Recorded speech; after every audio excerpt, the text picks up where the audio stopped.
오늘 말씀은 주님은 나에게로 와서 꽃이 되셨다라는 제목의 말씀으로 전하겠습니다.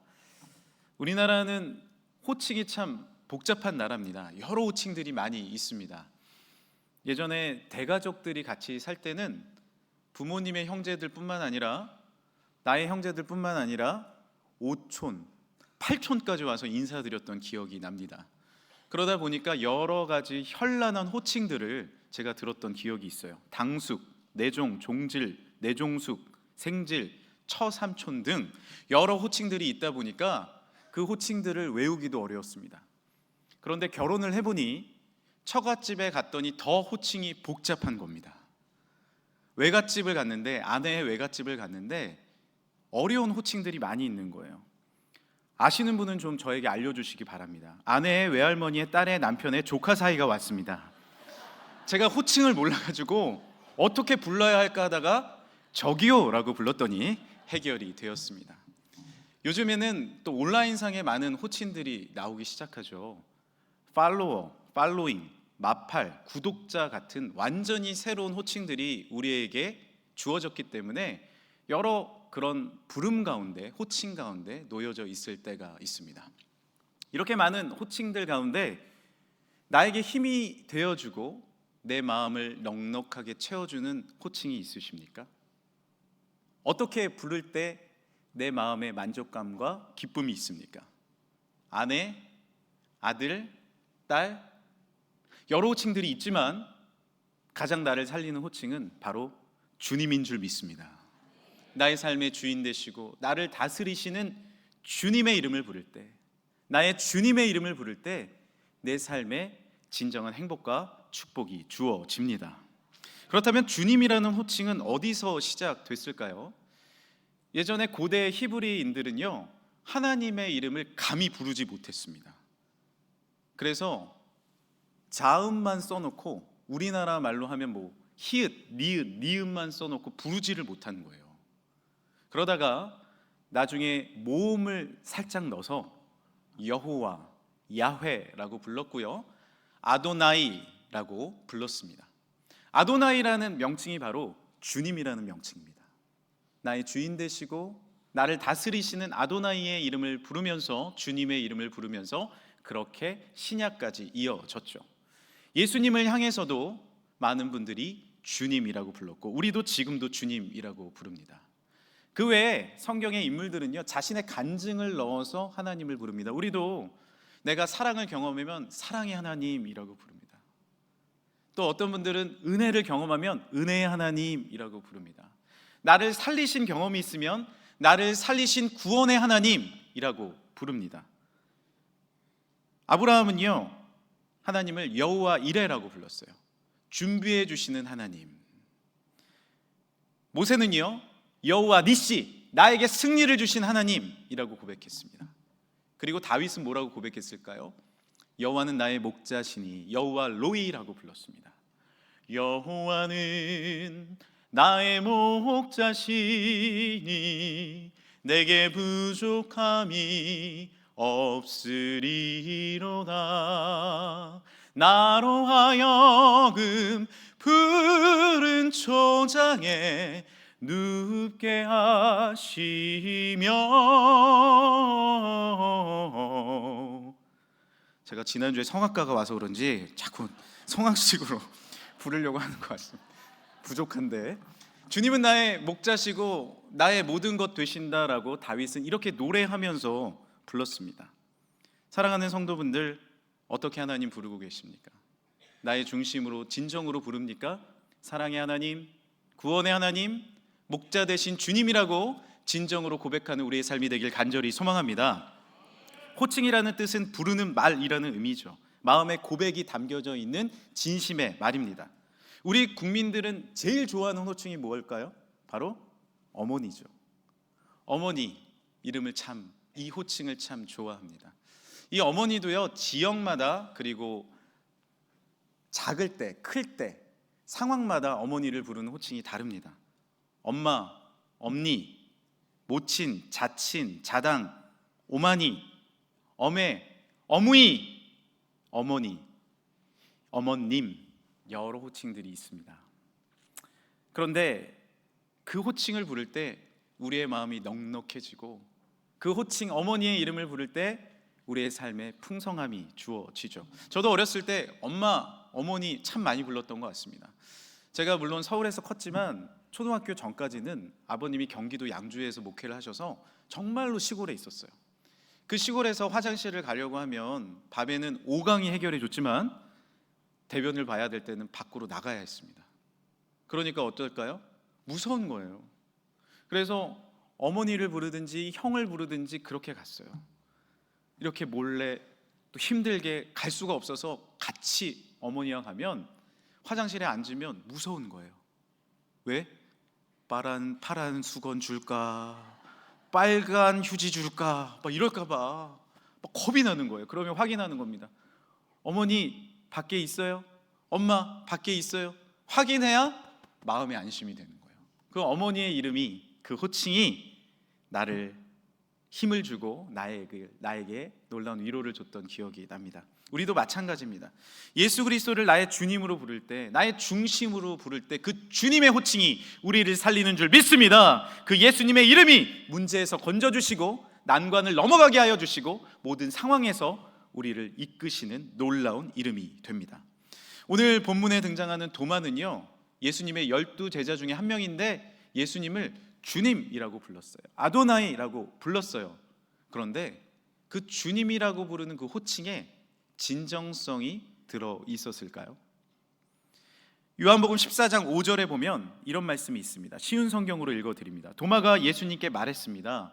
주님이 어디로 가시는지 알지 못하는데 저희가 그 길을 어떻게 알겠습니까? 예수님이 천국의 길, 구원의 길을 설명하시는데 도저히 알지도 못하겠고 믿지도 못하겠는 거예요. 그래서 주님 앞에 따지듯이 묻습니다. 주님, 그 길이 어딘지 모르겠습니다. 어떻게 갑니까? 분명히 주님이라고 말하고 있는데 그 말에는 의심이 들어있고 불안함이 묻어져 있습니다. 이후 도마는 십자가에 달리신 예수님을 보게 되죠. 아니, 이 주님이 나를 살려야 되는데, 우리 이 민족을 구원해야 되는데 왜 저기 달려 계신 거야? 왜 죽어가시는 거야? 너무 마음에 두렵고 떨림이 있지 않았겠습니까? 그런데 예수님은 십자가에만 달려 계셨나요? 아닙니다. 우리의 생명을 살리고자 3일 만에 부활하신 줄 믿습니다. 다시 부활하신 거예요. 그래서 제자들은 그 예수님이 돌아가신 뒤에도 기도하면서 모여 있었어요. 그곳에 예수님이 나타나신 겁니다. 그런데 도마는 그 자리에 없었어요. 왜 없었을까요? 물론 바쁜 일이 있었을 수도 있습니다. 그러나 도마의 의심 많은 모습으로 살펴봤을 때 기도하기도 싫고 제자들끼리 이제 모여있기도 싫고 실패한 것 같은 이 모임에 내가 있는 것이 힘이 들었겠죠. 근데 놀라운 일이 벌어졌습니다. 부활의 주님이 제자들 가운데 나타나신 거예요. 제자들 가운데 나타나신 거예요. 제자들이 말합니다. 도마야, 네가 없을 때 예수님이 오셨어. 부활의 예수님이 오셨어. 십자가에 달리신 예수님이 다시 살아나셨어. 그런데 도마는 뭐라고 말하는지 아십니까? 오늘 본문 25절입니다. 우리 함께 한번 읽어볼까요? 시작. 다른 제자들이 그에게 이르되 우리가 주를 보았노라 하니 도마가 이르되 내가 그의 손에 못자국을 보며 내 손가락을 그 못자국에 넣으며 내 손을 그 옆구리에 넣어보지 않고는 믿지 아니하겠노라 하니라. 여전히 도마는 의심 많은 모습으로 서 있습니다. 내가 그 손을 만져봐야겠다. 창의 허리에 창을 찔리셨는데 내가 그거 만져보지 않고는 못 믿겠어 라는 의심의 말을 하고 있죠. 주님이라고 부르고 있지만 진정으로 나의 삶을 이끄는 분이라는 진정성의 고백은 없었습니다. 제가 목사 안수를 받고 나서 얼마 안 있어서 한 고3 학생을 만났습니다. 그 학생은 참 의심이 많았던 학생이에요. 늘 이성이 발달해 있고 또한 신앙이 빨리 들어가지 않았습니다. 제가 이렇게 지나가는데 친구랑 목사님 지나가신다. 목사님! 이러니까 그 친구는 목사님 안녕하세요 라고 했는데 분명히 저를 목사라고 지칭은 하지만 호감이 있거나 진정성이 묻어 있지도 않았습니다. 그것을 알겠더라고요. 그런데 그 친구가 청년부에 올라왔습니다. 신앙생활을 열심히 하게 되었습니다. 말씀을 통해, 찬양을 통해, 기도를 통해, 봉사를 통해 주님을 알아가기 시작했어요. 예전에 그 친구는 우울증이 있었던 거예요. 마음에 불안함과 염려가 많았습니다.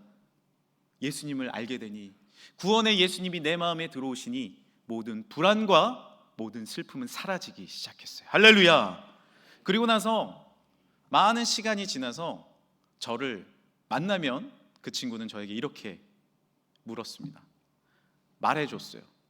목다님 안녕하세요. 그리고 어쩔 때는 이렇게 얘기하는 거야. 목다님 따랑해요. 그래서 제가 너 그렇게 말하지 마라. 30살이 넘은 남자예요. 근데 저한테 그렇게 얘기하니까 얼마나 징그럽습니까? 하지만 그 친구는 진정성 있는 호칭으로 저에게 불러줬습니다. 진심이 담긴 것이죠. 신혼부부들의 호칭을 들으면 정말 손이 오그라들지 않습니까?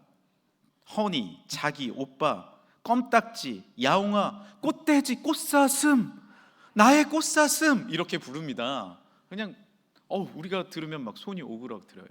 저도 호칭이 있었던 것 같아요. 그런데 20년이 지나고 지금 보니 그 호칭이 다 사라졌습니다.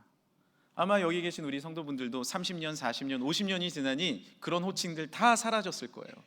뭐라고 부르십니까? 제가 뭐라고 부르는지 저도 스스로 관찰을 해봤습니다. 제가 이렇게 부르고 있더라고요. 하윤이 엄마라고 부릅니다. 세상에 예전에 어르신들이 첫 아이의 이름을 가지고 부르는 것을 보면서 제가 속으로 왜 저렇게 부르나라고 생각을 했는데, 제가 요 며칠 저를 관찰해 보니 제가 그렇게 부르고 있더라고요. 그래서 결심을 했습니다. 이름을 불러드리자. 이름을 불러드리자. 아내로서, 엄마로서 잃어버린 이름을 불러주면 어떨까? 그러나 중요한 것은요, 제가 하윤이 엄마라고 부른들, 이름을 부른들 가장 중요한 것은 내 마음의 중심입니다. 지금 제가 꽃사슴이라고 못 부르더라도 밝혀지고 말았네요. 제가 진정으로 이름을 부르고 호칭을 부르면 그 진정성이 통하게 되는 것이죠. 김춘수의 꽃이라는 시를 읽어드리겠습니다. 꽃, 김춘수. 내가 그의 이름을 불러주기 전에는 그는 다만 하나의 몸짓에 지나지 않았다. 내가 그의 이름을 불러주었을 때 그는 나에게로 와서 꽃이 되었다. 내가 그의 이름을 불러준 것처럼 나의 이 빛깔과 향기에 알맞은 누가 나의 이름을 불러다오. 그에게로 가서 나도 그의 꽃이 되고 싶다. 우리들은 모두 무엇이 되고 싶다. 너는 나에게, 나는 너에게 잊혀지지 않는 하나의 눈짓이 되고 싶다. 이 시는 우리에게 진정성 있게 부르는 그 호칭 이름이 얼마나 힘을 주는지를 알려주고 있습니다. 누군가 내 이름을 진정으로 불러주면 그 이름은 나에게 꽃이 됩니다. 내가 주님의 이름을 진정으로 부르면 그 이름은 나에게 힘이 됩니다. 아름다운 샤론의 꽃 향기가 되는 줄 믿습니다. 의심 많은 그 도마에게 예수님은 직접 찾아오셨어요. 직접 찾아오셨어요.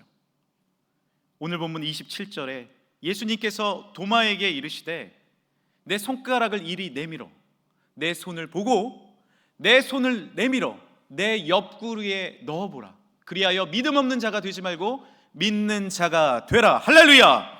주님은 찾아오셨어요. 직접 찾아오셨어요. 여러분, 오늘 이 3부 예배에 나오신 사랑하는 성도 여러분, 여러분이 나오신 겁니까? 주님이 우리를 불러주신 겁니까? 놀라운 주님의 섭리와 계획 가운데 우리를 아름다운 이 교회로 불러주신 줄 믿습니다. 주님이 불러주신 거예요. 우연이 아니에요. 주님께서 놀라운 계획과 태초부터 복중에서부터 선택하신 하나님의 능력이 임한 줄 믿습니다. 주님이 만나주시는 거예요. 직접 찾아오시는 거예요. 찬양 중에 찾아오십니다. 말씀 가운데 찾아오십니다. 기도 중에 찾아오십니다. 그리고 손을 내미십니다. 내가 너를 위해서 못 박힌 내 손이다. 너의 죄를 씻기 위해서 찔린 창의 자국이다. 손을 만져봐라. 내 창자국에 손을 넣어보라 라고 말씀하십니다. 주님이 우리를 불러주셨습니다. 이것을 우리는 무엇이라 말합니까? 은혜라고 말합니다. 은혜입니다. 나를 지으신 이가 하나님, 나를 부르신 이가 하나님, 나를 보내신 이도 하나님, 나의 나 된 것은 다 하나님 은혜라. 우리 같이 한번 찬양해 볼까요? 나의 달려갈 길, 나의 달려갈 길 다 가도록, 나의 마지막 호흡 다하도록, 나의 마지막 호흡 다하도록, 나로 그 십자가, 나로 그 십자가 품게 하시니, 나의 나 된 것은 다 하나님 은혜라. 한량없는 은혜, 갚을 길 없는 은혜, 한량없는 은혜, 갚을 길 없는 은혜, 내 삶을 애워싸는 하나님의 은혜, 나 주저함 없이 그 땅을 밟음도, 그 땅을 밟음도 나를 붙드시는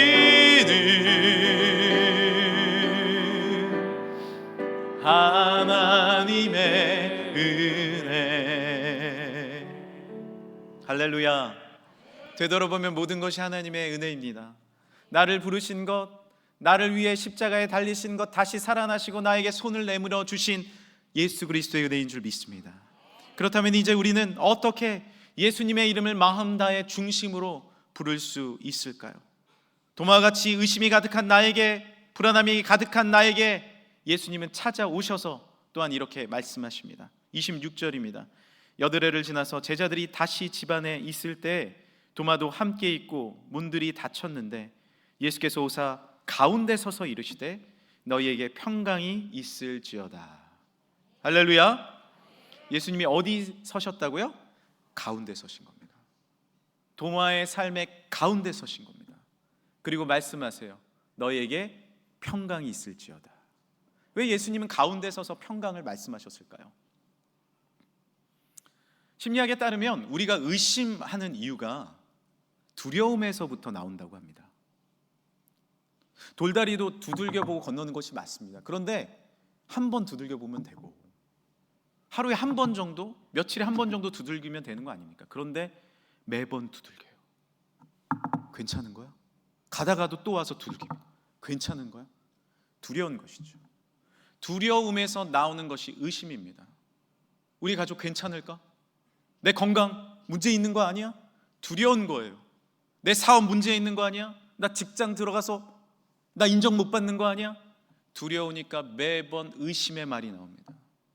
매번 믿지 못함이 나오는 거예요. 이 두려움 가운데 주님은 평강을 말씀해 주십니다. 평안하라, 강건하라, 두려워하지 말라, 염려하지 말라, 내가 너와 함께하느니라. 주님의 이 평강이 우리의 가운데 임하면 내 안에 있는 두려움과 의심과 이기심과 미움과 슬픔과 상처와 고민은 사라지게 될 줄 믿습니다. 많은 가정들이 입양을 하죠. 작은 나이에 요즘에는 입양을 합니다. 그런데 괜찮아요. 그런데 예전에는 큰 아이들을 많이 입양을 했죠. 그런데 아이들이 이 새아빠 새엄마 입양하신 부모님에 대한 의심이 있어요. 사실 의심이 문제가 아니에요. 두려움이 문제인 거죠. 나를 다시 보육원에 보내지 않을까? 나를 아들로 딸로 진짜 인정하지 않는 거 아닐까? 두려운 거예요. 그런데 진짜 내 아빠고 내 엄마인 것을 믿게 되면 의심은 사라집니다. 두려움은 사라져요. 우리도 다 이런 경험이 있어요. 왜요?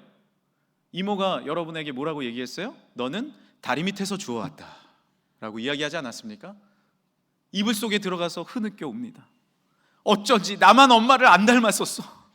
어쩐지 다 머리 좋은데 나만 머리 나빠. 이러면서 울었던 기억이 있는 분들이 분명히 있을 거예요. 왜 두려워요? 왜 의심을 해요? 내 부모님이 진짜가 아닐까 봐.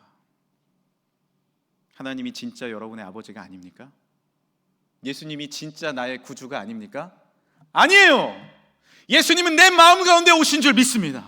내 중심 가운데 지금의 마음의 문을 열어 지금 나에게 들어오신 줄 믿습니다. 주님은 나의 구원자시며 나의 아버지 하나님은 나의 진정한 아버지인 줄 믿음으로 고백하시길 바랍니다. 제가 그림을 하나 보여드릴게요. 내 마음에 관한 그림입니다. 내 마음에 주인의 자리가 있어요. 주인의 의자가 있습니다. 누가 앉아 있어요? 내가 앉아 있죠. 내가. 예수님은 내 마음에 들어오시지 못합니다. 그러면 어떻게 돼요? 내 마음에 검은 점으로 표시된 여러 근심들이 복잡하고 얽혀 있게 되어 있습니다. 인생의 의심과 두려움이죠. 정돈되지 않습니다. 문제도 고민도 해결되지 않습니다. 예수님을 내 마음 밖에 두었습니다. 그런데 예수님이 나에게 찾아오시죠. 두 번째 그림입니다. 내 안에 들어오셨어요. 이제 나에게 힘을 주십니다. 문제를 주님이 정리해 가시기 시작해요. 순종으로 주님을 바라보면 주님이 정리해 주십니다. 그런데 그림을 잘 보세요. 내 마음의 주인의 자리에 여전히 누가 앉아 있어요? 내가 앉아 있죠. 여기 많은 분들이 아마 주님을 영접했을 겁니다. 우리 귀한 성도분들이 내 마음속에 예수님 영접했을 거예요. 그런데 우리는요, 여전히 내 마음의 중심에 내가 앉아 있습니다. 그러니 두렵죠. 그러니 염려되죠. 교회에는 잠시 주님이 앉아 계시다가 직장을 가면 주님 저쪽에 앉아 계세요. 저는 벌써 직장에 다닌 지 10년이 됐습니다. 깊은 곳에 금을 던지시라고요? 아닙니다. 깊은 곳에는 고기가 잡히지 않아요. 내가 갈릴리 바닷가에 벌써 20년 찹니다. 주님을 밀어내요. 가정에 가요. 주님 제가 가장이에요. 이 가정의 가장은 저라고요. 주님 저쪽에 계세요. 한계가 있고 이 천지만물을 지으신 하나님보다 훨씬 못한 내가 내 삶의 주인으로 앉아있으면 어떻게 돼요? 두렵죠? 의심이 옵니다. 힘듭니다. 해결되지 않습니다. 그러나 어떻게 해야 돼요? 우리가 마지막 그림입니다. 주님을 내 삶의 중심으로 모시시길 간절히 소망합니다. 중심으로 모시는 거예요. 의심과 걱정은 사라집니다. 문제들과 어려움들이 정리가 됩니다. 어두움에서 밝은 색으로 내 마음이 바뀝니다. 내가 예수님을 주님으로 모시는 것입니다. 주님은 내 마음의 중심에 서서 모든 문제들을 정리해 가세요. 주님이 해결해 주십니다. 할렐루야. 예수님이 온 세상의 구원자 되시고 창조주 되신 주님이 내 삶을 정리해 가실 때 모든 두려움은 떠나가게 될 줄 믿습니다. 잠도 잘 오게 될 줄 믿습니다. 세상을 의지했던 모든 것들도 내려놓고 진정한 평안과 능력이 나의 삶을 다스려 주시기 시작하는 거예요. 신방을 가보면 어떤 교인분들이 이렇게 얘기하실 때가 있어요. 저는 예전에 많이 불안했어요. 힘들었어요. 어려웠어요. 그런데 예수님을 내 마음에 모시니 얼마나 평안한지 모르겠습니다. 이 평안을 어떻게 표현할지 모르겠습니다 하면서 표현하고 계시더라고요. 춤을 추면서. 어디서부터 이 평안이 온 거예요? 어디서부터 이 기쁨이 온 겁니까? 설명할 수가 없어요. 왜냐? 마음의 중심이 바뀌었거든요. 겉모습이 아니에요. 내 마음의 중심의 의자에 이제 나의 주님, 나의 모든 것 대신 주님이 나를 다스려 주시며 예수님의 보혈로 내 죄가 깨끗이 씻은 바 된 줄 믿습니다. 이것이 진정한 능력이며 이것이 진정한 승리입니다. 도마의 중심에 서서 주님이 말씀하시는 거예요. 평안하라, 강건하라. 왜 믿음이 없느냐? 믿음 가운데 승리하라. 우리에게 말씀하신 줄 믿습니다. 친구의 하나님도 아닙니다. 부모님의 하나님도 아닙니다. 목사님의 하나님도 아니에요. 바로 나의 하나님이에요. 나의 하나님. 얼마 전에 제가 아내랑 병원 신방을 간 적이 있습니다. 병원 신방을 갔는데 뇌경색으로 인해서 몸을 움직이실 수 없는 거예요. 말은 좀 하시고 정신은 또렷하신데 몸이 잘 움직이시지 않으세요. 손만 좀 올리시고 그래도 많이 좋아지셨어요. 그런데 아내가 손을 딱 붙잡더니 이런 얘기를 하는 거예요. 일어나실 수 있어요. 깨끗이 나실 수 있어요. 주님은 깨끗함을 주실 거예요. 완전히 일어나서 걸으실 거예요. 그래서 제가 이렇게 옆에 쳐다봤어요. 목사보다 낫다, 믿음이. 왜 그럴까요? 왜 그런 얘기를 할까요? 그 다음에 얘기하는 거예요. 저도 이렇게 누워 있었어요. 저도 꼼짝할 수 없었어요. 그런데 주님이 살려주셨어요. 치료의 하나님, 이 치료의 하나님을 여호와 라파라고 하거든요. 여호와 라파의 하나님을 본인이 경험한 거예요. 주의 손에 나의 손을 포갠 경험이 있죠. 그 병에서 치료함을 받은 은혜가 있는 거예요. 이것이 뭐예요? 이것이 나의 간증이요 이것이 나의 찬송일 때 나 사는 동안 끊임없이 주님을 찬양하리로다. 할렐루야. 내가 경험한 주님은요 말할 수 있는 겁니다. 우리가 어떻게 예수님 믿으세요라고 얘기할 수 있어요? 주님 믿으세요. 주님 믿으면 변화가 돼요. 내가 와서 경험해 보면 주님을 안 전할 수 없는 거예요. 할렐루야. 맛있는 식당 가시면 여러분 다음에 친구들 데려가시잖아요. 왜? 확신이 있으니까. 그렇지 않습니까? 확신이 있으니까. 내가 프로야구 보러 갔는데 너무 재밌어. 다음에 친구 데려갑니다. 야, 분명히 확신해. 너무 재밌어. 재미없어. 가서 친구가 더 난리치고 있는 거야. 왜? 확실하니까. 나의 주님을 만나보지 못해서 그렇습니다. 예수님을 내 마음의 중심에 모셔보지 않아서 그렇습니다. 진정으로 내가 고백한다면 주님은 나의 중심이십니다. 나의 모든 것 되십니다. 주님 나를 다스려 주세요. 나를 치유하여 주세요. 나와 함께 해주세요. 믿음으로 고백하시는 성도들 되시길 간절히 소망합니다. 그때 변화되는 거예요. 내 중심에 모실 때 변화되는 겁니다. 도마는 어떻게 얘기했습니까? 28절입니다. 도마가 대답하여 이르되 나의 주님이시요 나의 하나님이시니이다. 할렐루야. 한번 따라해 주시겠습니까? 나의 주님이시요 나의 하나님이시니이다. 누구의 하나님이요? 베드로의 하나님, 수제자의 하나님이요? 아니에요. 요한과 야고보 잘 믿는 그 제자들의 하나님이 아니에요. 나의 하나님, 의심 많은 도마의 하나님, 나의 하나님, 경민이의 하나님, 나를 다스리시는 하나님, 여러분의 하나님, 중심으로 고백하는 진정한 구원의 축복이 우리에게 주어질 줄 믿습니다. 여러분의 가정은 누구의 가정이에요? 나의 가정이에요. 옆집 아저씨의 가정입니까? 아니에요. 나의 가정입니다. 여러분의 자녀는 누구의 자녀예요? 내 자녀예요. 하나님이 허락하신 내 자녀예요. 누가 그 자녀를 칭찬하고 누가 그 자녀를 위해 기도해주고 누가 그 자녀를 위해서 사랑해줘야 됩니까? 여러분의 직장은 누구의 직장입니까? 나의 직장입니다. 여러분의 삶은 누구의 삶입니까? 하나님께서 허락해 주신 주님께서 동행하시는 은혜의 삶인 줄 믿습니다. 제가 이제 말씀을 마무리하려고 합니다. 한 가지 얘기를 안 할 수가 없습니다. 바로 아시안컵 축구 얘기입니다. 이번 축구에 여기서 아멘을 하시네요. 16강전, 8강전에 우리가 지고 있다가 후반전 추가 시간에 골을 2골 넣지 않았습니까? 16강전에도 8강전에도. 그 화면을 보겠습니다. 김태환 1대1 바뀝니다. 김태환 접어놓고 왼발로 붙여요. 들어가야 돼요.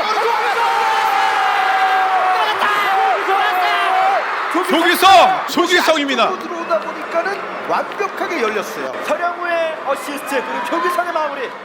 손흥민이 준비하고 있습니다. 갑니다. 손흥민 기가 막혀. 이것이 아시아 최고의 선수 손흥민. 캡틴 손흥민 대한민국을 또 한 번 이렇게 보여냅니다. 네. 대단하지 않습니까? 어떻게 이런 골들이 들어갈 수 있습니까? 아마 외국인 선수가 부르는 손흥민과 우리가 얘기하는 우리의 손흥민은 다를 겁니다. 너무 훌륭합니다. 그런데 저는 오늘 조규성 선수 이야기를 좀 드릴까 합니다. 이 조규성 선수가 초등학교, 중학교, 고등학교, 대학교까지 후보 선수였습니다. 청소년 국가대표 이런 데 부름받은 적이 한 번도 없어요. 후보였어요. 그 팀에서도 후보였다고요. 키도 늦게 자라서 고등학교 때 자랐다 그래요. 대학을 갔는데도 여전히 미드필더로 후보였습니다. 그때 조규성 선수를 이승원 감독님 부르십니다. 부르셔서 대학교에서 이렇게 얘기하는 거예요. 광주대학교인데, 너 미드필더에서 최전방 공격수로 포지션 변경해보자. 그러자 이 조규성 선수가 감독님 아니에요. 저는 공격수를 해본 적이 없어요. 규성아, 조규성, 너 할 수 있어. 너는 이렇게 좋은 신체 조건 갖고 있잖아. 너 공격의 소질이 있어. 조규성, 너 한번 해보자. 감독님의 그 말에 이 선수가 순종한 거예요. 내 감독님, 저를 누구보다 잘 아시는 감독님 신뢰하고 해보겠습니다. 그리고 하니까 골을 넣기 시작하는 거예요. 프로팀에 갑니다. 2군으로 갑니다. 1군으로 갑니다. 국가대표가 됩니다. 국가대표 감독님이 조규성을 불러서 이렇게 합니다. 너 이 역할을 감당해라. 너는 다른 선수와 다르다. 이 역할을 감당해라. 그 역할을 감당하기 위해서 감독님이 말한 그 역할을 감당하기 위해서 최선을 다했다는 거예요. 누구의 이야기를 들은 거예요? 감독님의 이야기를 들은 겁니다. 그래서 됐어요. 우리 인생의 감독님은 누구십니까? 내 인생의 감독님은 누구예요? 내 중심에 들어와 있는 감독님이 누구예요? 세상의 즐거움입니까? 물질이에요? 명예예요? 권력이에요? 아닙니다. 우리의 감독님 오직 예수 그리스도인 줄 믿습니다. 그 이야기를 들을 때 우리는 변화되는 거예요. 온 세상의 창조주시며 생사화복을 주관하시는 우리 하나님, 나의 주님, 주님의 말씀대로 내가 순종하겠습니다. 순종이 제사보다 나음을 깨닫고 주의 말씀대로 내가 행하였을 때 나의 삶의 일상이 기적이 되는 놀라운 축복을 주실 줄 믿습니다. 그 경험이 남의 간증이 아니라 나의 간증이 될 줄 믿습니다. 그 치유가 남의 치유가 아니라 나의 가정의 치유, 나의 신체의 치유, 내 삶의 치유가 되는 놀라운 경험을 하시길 간절히 축원합니다. 주님이 나의 이름을 불러주십니다. 그때 나의 이름은 꽃이 됩니다. 또한 하나님을 남의 하나님이 아니라 나의 하나님, 나의 주님으로 부릅니다. 그때 주님의 이름은 나에게 꽃이 되십니다. 나에게 평안과 축복이 주어집니다. 이제 주님의 못자국을 만지십시다. 의심을 내려놓고 믿음으로 예수님을 나의 구주, 나의 하나님으로 모십시다. 영원한 생명을 누리는 모든 성도분들 되실 줄 믿습니다. 함께 기도하겠습니다. 이 시간 우리 같이 한번 기도할까요? 기도하실 때 주님의 못자국을 다시 봅니다. 믿지 못했던 나를 이 시간에 불러주셔서 하나님의 말씀으로 예배로 초청해 주신 주님, 이제 다른 집사님의 하나님도 아니고 그 누군가의 하나님도 아니고 나의 주님, 나의 하나님으로 모십니다. 주여 나를 다스려 주옵소서. 우리 가정을 다스려 주옵소서. 나의 걸음걸음, 나의 사업과 우리 자녀의 학업들과 우리의 모든 가정을 책임져 달라고, 우리 교회와 이민족 가운데 함께 해달라고 이 시간에 우리 간절히 주님의 이름을 한번 부르짖고 기도하겠습니다. 주여, 하나님 감사합니다. 주님의 이름을 부릅니다. 나의 사랑의 호칭, 나의 모든 것 대신 예수 그리스도 나의 주님이시여, 샤론의 꽃 주님이시여, 나에게 향기를 주시는 나의 꽃 주님이시여, 주님이 나를 다스려 주시고 나와 함께하여 주시고 나와 동행하여 주옵소서.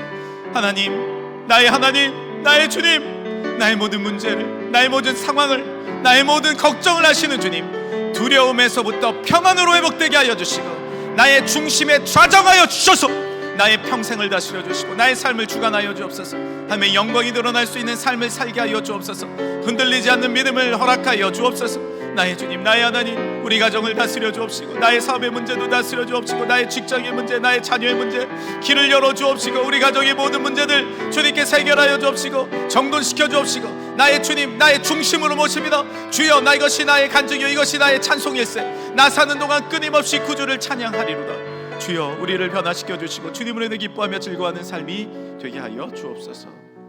감사드리며 나의 주님, 나의 하나님 예수 그리스도의 이름으로 기도드립니다. 아멘.